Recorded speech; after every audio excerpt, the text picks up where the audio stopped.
And the Israeli War Cabinet met earlier to discuss the Gaza war. Hamda Salhout is in occupied East Jerusalem covering this for us. So you followed the War Cabinet, Hamda, and the wider cabinet meetings. What did you find out?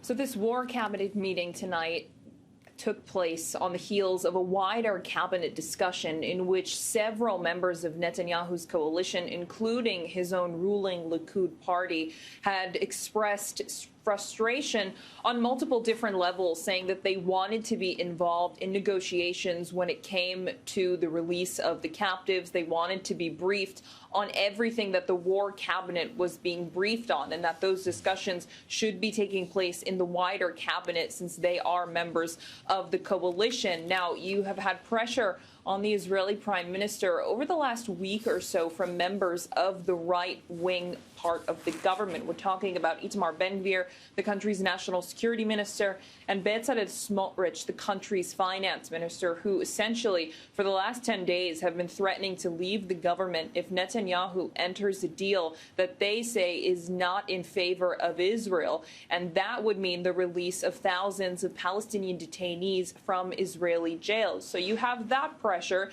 but then you also have pressure from the opposition. Benny Gantz, who joined Netanyahu's emergency government, he and his party are not part of the wider coalition. He's saying that if Netanyahu continues to cave to the right and succumb to pressure, he's going to leave the emergency government.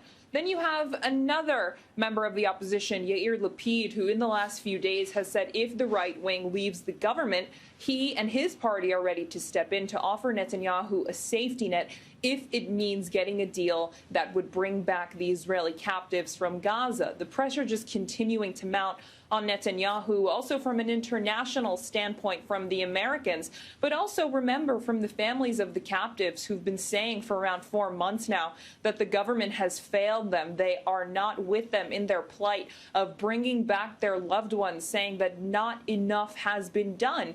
And the Prime Minister himself has said repeatedly that Israel has red lines when it comes to discussions about these deals, like he's not going to end the war and he's not going to withdraw Israeli troops from Gaza. All of this came as the War Cabinet was expecting some sort of answer from Hamas on this deal and negotiations, but that hasn't happened yet. So it is seeming like while these negotiations and mediators and everyone is involved in these conversations, it seems like we are still a whiles away from a deal. Hamda Salhout reporting from occupied East Jerusalem. Thank you very much.